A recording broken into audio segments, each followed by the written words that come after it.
It was the last week of senior year at Pine Ridge High School, where dreams often got buried under poverty, grief, and the quiet shame of feeling like you're not enough.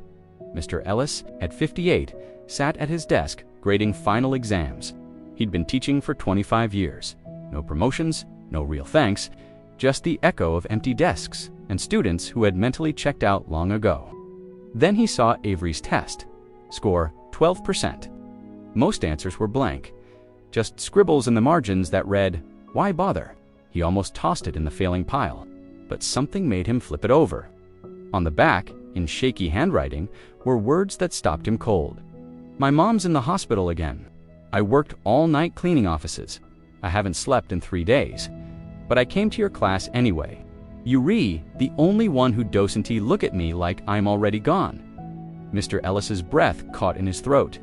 He'd never really noticed Avery beyond the oversized hoodies, the constant lateness, the failing grades, but now it all clicked into place.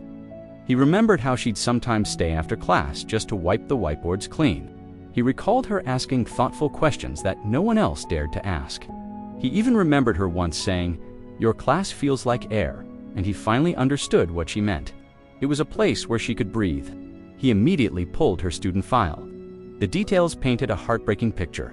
Foster care since age 9, a mother with stage 4 cancer, and Avery working through the night to help pay for her medications.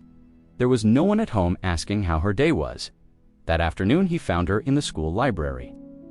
Her head was down on a textbook, fast asleep. He didn't have the heart to wake her.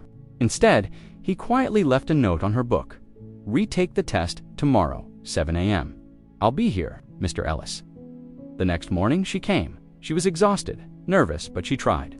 She still failed the test, but this time she wrote at the bottom of the page, "I'm sorry, Mr. Ellis didn't grade it." He took the failed test, put it aside, and handed her a brand new clean sheet of paper. "Final assignment," he said gently. "Write one thing you're proud of." She stared at him, confused, as if no one had ever asked her that before. After a long moment, she picked up her pen and wrote, "I showed up, even when I wanted to disappear." He gave her an A, not for the answer, for the truth. At graduation, Avery walked across the stage. Her rented gown was a little too big, her shoes from Goodwill.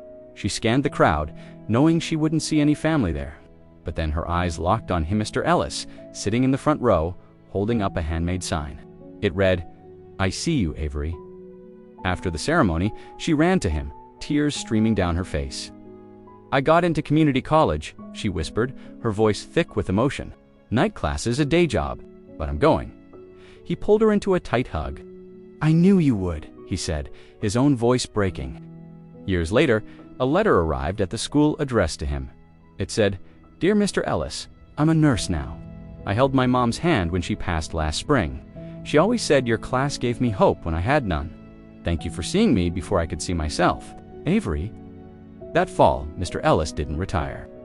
He started a second chance club for all the kids who work nights, care for sick family members, or just feel completely invisible. And on his desk, he keeps a framed copy of that old test, not the part with the 12% score, but the back with the shaky handwriting that changed everything. You the only one who doesn't because sometimes the greatest thing a teacher can ever give isn't a grade or a lesson from a textbook. It's the quiet, unwavering message that says, "I believe you're still here," and that's enough. Thanks for watching. If this story touched you, please like and subscribe for more content that matters.